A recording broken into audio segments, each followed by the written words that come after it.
YouTube, welcome back to my channel. This is Birds TV. So gagawa na tayo ng isang reaction video kung saan pinasok na ni Boss Rino itong Diplomat Hotel sa Baguio. So umpisa na natin to. Let's watch this video.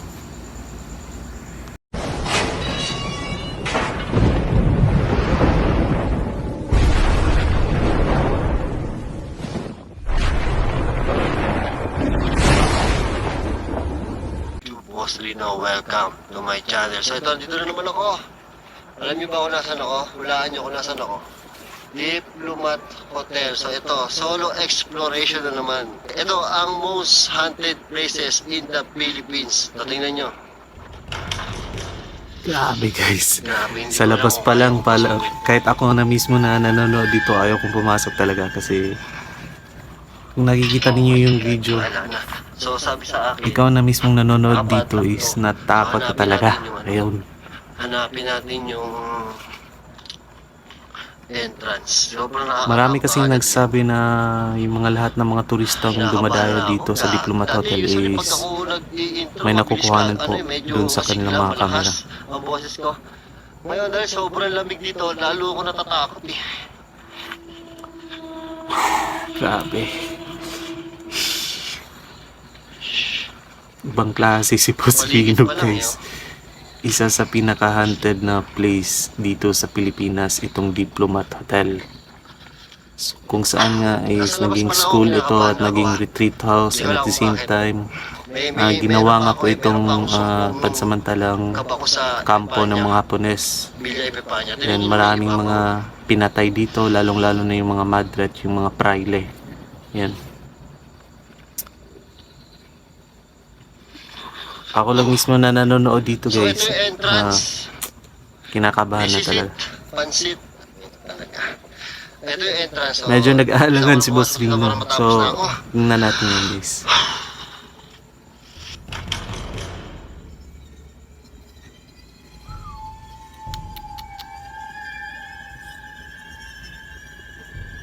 Nakita ko sa Google, ito yung most haunted, number 1. Oh my God, may hagdanan na agad. So, ito yata yung entrance na sinasabi ni Boss Rino. Di ba yung gitna nito, ito yung may fountain. Hindi ako makita sa personal yung fountain. Hindi yung may iwasan, may paner pa dito eh. Kaya hindi ko pa nakikita. Yung fountain na yun guys, sinasabing may namatay na bata doon na pinatay ng mga Hapones. Tsaka may nakita daw ng mga bungo doon. Ito na yung Okay, fountain. ayun. Ayun yung fountain. Iba yung napapala sa TV, iba yung nandito, promise. Tatakot ako. Tingnan nyo muna, bago natin punta na, tingnan nyo muna yung fountain.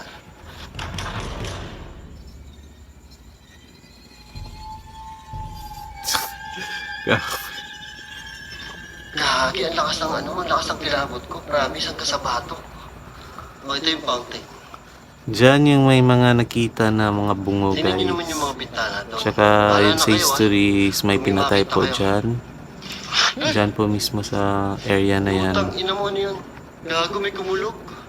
Mga inosente, mga inosenteng tao, Siguro pala mga dito. refugee na mga Filipino, and at the same time mga praile at mga madre. Nasakop din kasi ito ng ng mga Hapones nung World War II. Iba yung sigaw. Yun yung naging history nito guys. Parang hindi ko kaya hindi ko na kaya. Alam nyo ba yung papasok kayo sa isang lugar na madilim masyado, tas kabilaan may mga lusot-lusot yung mga nakikita nyo Ito may doon mga sa kabilang ibang nagamit sa din kabilang yan. ba to, sa kabilang bintana, lulusot na naman doon sa kabila. So ganun. Sobrang luma dito pala. Ay! Ay po! Wala, akala ko May tao. tao dun mo.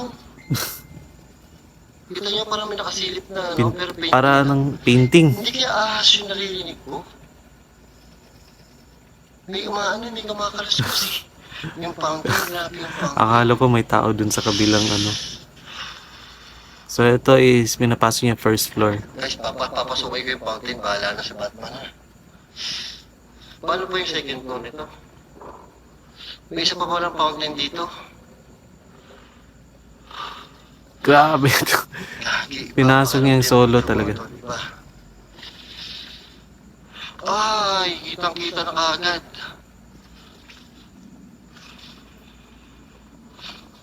Tatakot ako pag ganyan, di ba? Parang may sisilip. Nakita niyo yung taas? Parang may sisilip eh. Grabe. Ito yung fountain. Yun, fountain. Napapanood ko na sa TV to, sa YouTube to, pero ito, nandito na ako. Hindi man lang makatingin sa likod si Boss Rino. Kita niyo ba? Takot guys, takot talaga. Kasi creepy naman talaga yung lugar. Kahit ako na nanonood lang dito mismo.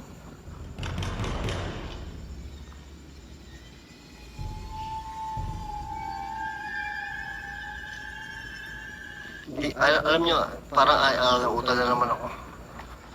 Parang ayaw ng ano. Grabe. Wala, may sumilip. Jeez. May sumilip. Gagi, parang ayaw ng gumalaw ng mga pako, ayaw ng hakbang. Ito yung tubig. Ito daw, sabi nila dito daw maraming dugo na napuntahan ng mga namatay dito. Putang ina mo. Tabi-tabi po, tabi-tabi po. I-explore lang po. Tignan nyo naman yung puno. Alam mo yung tumatayo yung balahibo mo kahit nanonood ka lang.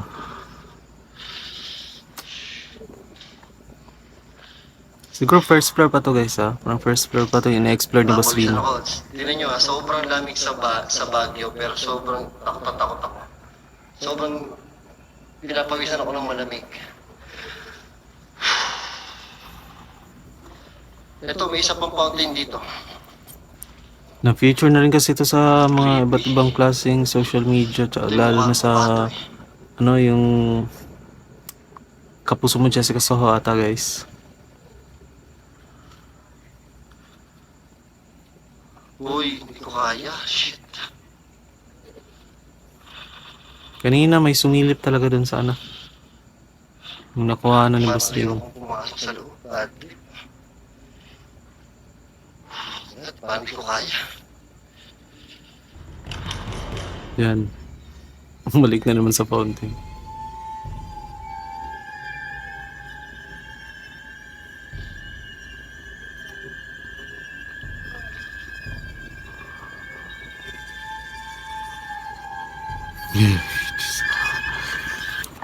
Nakatagal, hindi ko kaya tumagal dito sa may fountain. Dito lang ako, masahit ulo ko doon.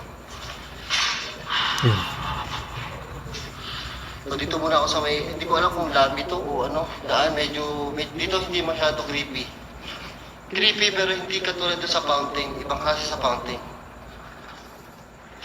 May fountain dito sa kaliwa ko, may fountain dito sa kanan ko. Dalawa pala fountain dito, akala ko isa lang. Diliwanagan ko yung ilaw ko, hindi ko kaya na sobrang, labo eh. Kailangan maliwanag eh. Kaya maputi yung mukha ko kasi. Parang namumutla na si Boss Rino. Grabe to. Ito ba yung problema ko? Dito hindi na ako makatagal. Hindi ko alam kung kaya ko umakit ng second floor. Yan yung second floor. Oh. Yun, may second floor pa guys. So baka dun aakyatin niya yung second floor mamaya guys. Daming narinig na kaluskus. Hindi ko alam kung saan paakit ng second floor. Hindi ko alam kung saan paakit ng second floor. Nahanap niya yung hagdanan papuntang second floor. So dalawa pala yung fountain ng ano ng Last Diplomat one. Hotel Tapos aakit guys. ako second floor. Hindi ko na kaya tumagal dito. Ayun. Duda ako doon sa second floor talaga eh. Duda ako sa second floor mga tol.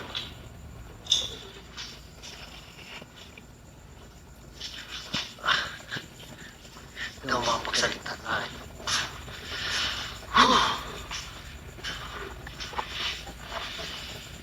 Yun yung mga nakakatakot na area dyan guys. So yung mga silisili baka biglang may sumisilip dyan. Ito, hagdanan pa, papuntang second floor na to. Teka lang ha, teka lang. Bumelo lang ako.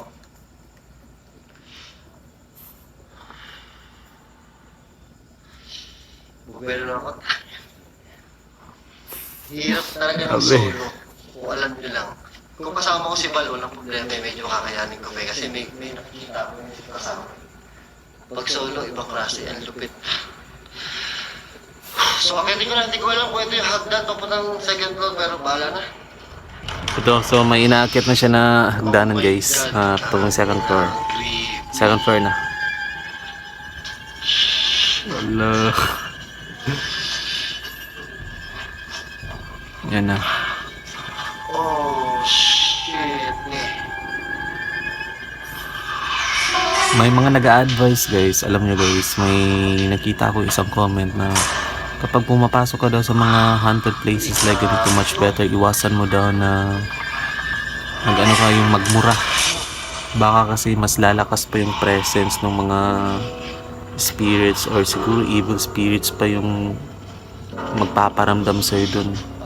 So, hindi kasi natin alam guys yung area, di ba? Kinakain na naman ako ng dilim. Ayan. Nilikod ko, ba't yun yung dilim mo?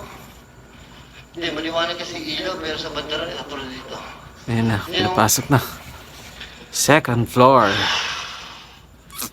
Na ako na ilaw.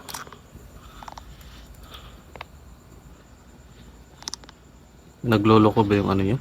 Hindi pala. Tingnan natin yung top view ng fountain na nakakatakot. So ito, pumapasok ata siya sa isa. Ay, na hindi. Oh my God, may third floor Window. pa pala ito. Hagdanan Window. yun, di ba? Hanggang third floor pala yung Diplomat Hotel guys. Gago, dami ko narinig sa labas. Sa baba, malagabog. Ayan na. Grabe. Ito yung fountain. Tumatayo na naman yung balahibo ko. Nakakatakot dito, parang may mga sisilip na hindi ko alam. Uy, ano yan? Parang may mga... So yung mga, ayon sa mga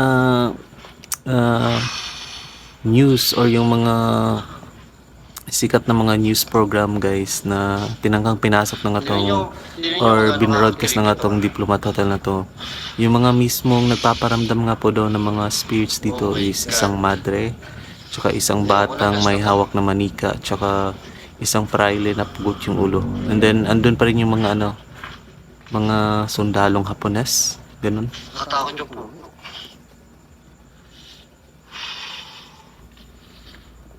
My God, di ko kaya. Third floor pa ba?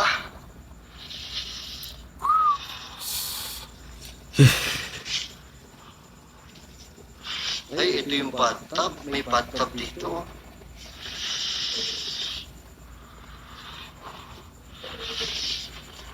Akala ko may salamin. Lusot lang kasi yung pagtingin mo dyan guys. Pagtingin mo sa isang bintana, lulusot na naman dun sa kabila. So, basta, Ito na to. magkikita naman natin, diba? Parang nakaround lang kasi yung Diplomat Hotel kasi guys. Third floor. Ito, third floor na. Akyatin natin ang Boss Rino. Ito yung hagdan. Ito talaga kayo. Nanghihina na si Boss Rino guys.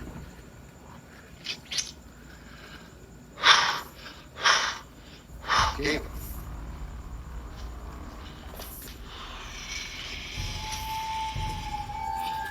Tinitingnan ko kasi yung likod, di ba? May nakasunod sa akin eh. Oh my God, hagdanan.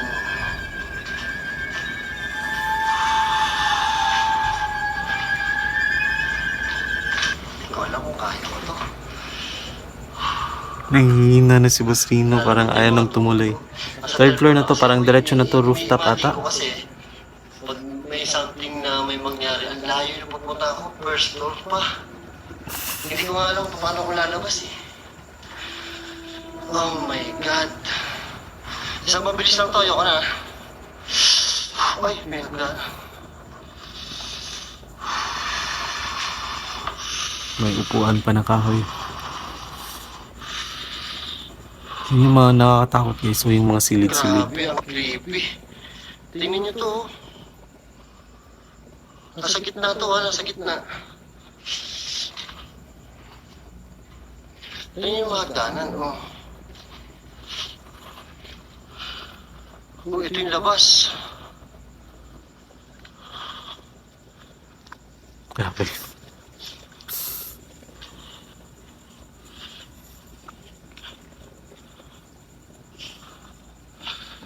Hindi na, may hagdanan pa. May hagdanan pa May doon. paakyat pa. May hagdanan pa doon. Akitin ko ba yun? Ito yung tinatawag na rooftop ata na nila guys. Pero may hagdanan pa kasi doon sa mismong rooftop.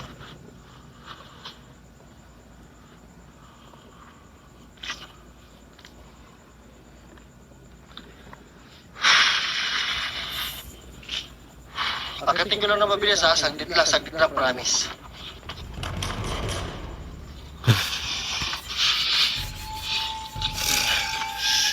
Oh my God. Ito na yung pinaka-rooftop ng Diplomat Hotel. Grabe, nakatatakot na ako. Tingnan yung ganda ng Baguio. Kita na kasi yung Baguio guys. Ayan.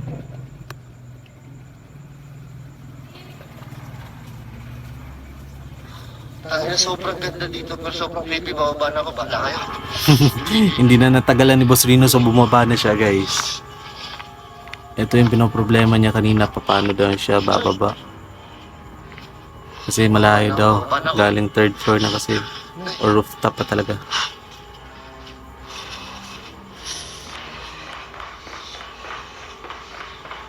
Matatakbo na si Boss Rino.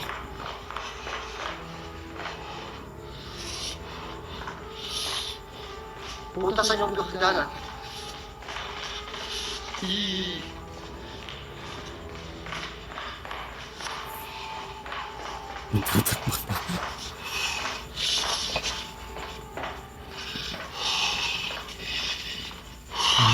Exit, asan na? Dito na ako sa baba. Ito, may tatry lang ako. Mag-ghost tube ako. Kasi hindi ko natatry mag-ghost tube eh. Ayun, yun. Yun yung hinihintay natin guys. Nag-ghost tube naman talaga tong si Boss Rino. Pero dito niya lang gagamitin nung bumalik na siya mismo sa first floor ng Diplomat Hotel. Okay? Tatry ko mag-ghost tube dito. Mga isang salita lang, ayoko na ha. Dito natin malalaman guys kung Ghost tube. ano yung makaka-captured or yung makikipag-communicate kang Boss Rino. Check natin.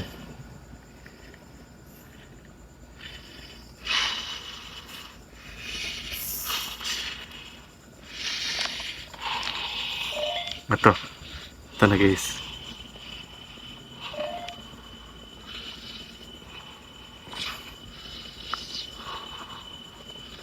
Salita lang ha. Hindi yung boundary sa likod ko.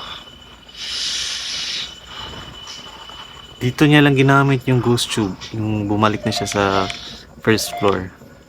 Ayan. Always. Always. Ano always? Meron bang ano dito? May multo ba dito? Speak daw. Wala. Tagay, speak! May multo ba dito? Buta may lumalagotok. Gago.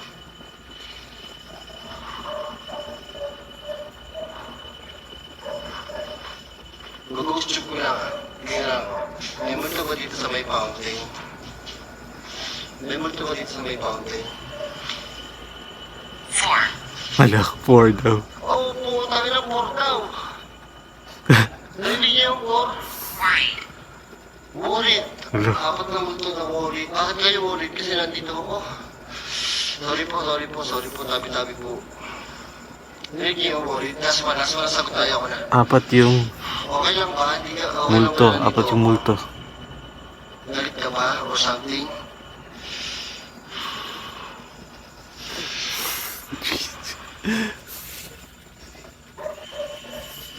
Hindi na sumagot. Worried daw sila eh. 4 daw yung multo.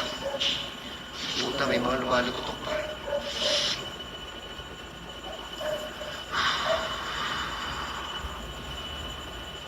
Galit ka ba? Or okay lang ba nandito ako?